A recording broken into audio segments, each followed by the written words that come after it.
স্পোয়েল OTT app Amazon প্রাইমে supernatural horror cinema release হয়েছে house of স্পোয়েল। এটি একটি মেয়ে শেপের ঘটনা, যেখানে আছে সুপারন্যাচারাল কিছু জিনিস ও চুড়েল, যাকে বলা হয় বাংলা ভাষাতে ডাইনি।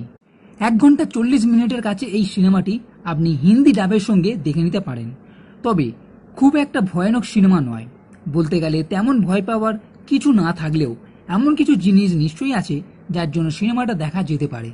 সিনেমার প্রথম 1 ঘন্টা তেমন কিছু ভয়ের নেই, এরপর হালকা ফুলকা কিছু সিন দেখানো হবে এই জঙ্গলে অবস্থিত একটা হোটেলকে নিয়ে। আর এখানে কিছু উইচ ছিল, তাদের কথা, জিনিস নষ্ট হয়ে যাওয়া, এই যে মেয়েটির চিপ, তার সবকিছু অন্যরকম দেখা, খাবারের মধ্যে পোকা দেখতে পাওয়া, খাবারের সমস্ত জিনিস নষ্ট হয়ে যাওয়া, একটি ঘরের মধ্যে কোনো ভূত যেন তার পিছনে আছে, এমন সব কিছু এই সিনেমাতে দেখানো হবে। এখানে একটি মেয়ে চিপ একটি নামকরা হোটেলে শেফের কাজ ছেড়ে দিয়ে জঙ্গলের মধ্যে অবস্থিত একটা হোটেলে কাজে আসে। এই হোটেলের অবস্থা খুবই খারাপ ছিল। সে তাকে সবকিছু ঠিকঠাক করে, কিন্তু দেখছে সব খাবারে, এমনকি সবজিতেও পোকা লেগে আছে।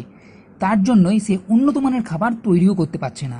একদিন হঠাৎ পাশের এক জমি থেকে কিছু সবজি পায় ও একটি ঘরের মধ্যে থেকে একটি বই, একটি রেসিপিও তৈরি করে আর সুস্বাদু পদ তৈরি করে তা থেকে। কিন্তু এখানেই আছে চুড়েলদের কথা, কারণ এই বইটি ছিল চুড়েলদের। চিপ খাবারে পোকা দেখার কারণে গন্ডগোল করে বসে আর তাকে কাজ থেকে বের করে দেওয়া হয়। এইবার চিপ কি করবে? এদিকে চুড়েল চিপকে কিভাবে সাহায্য করবে? সে নিজের কাজ কিভাবে ফিরে পাবে? এই সিনেমার শেষের 30 মিনিট কিন্তু বেশ দমদার আছে। প্রথম থেকে সিনেমা হয়তো ভালো না লাগলেও শেষ পর্যন্ত দেখতে দেখতে ভালো লেগেই যাবে।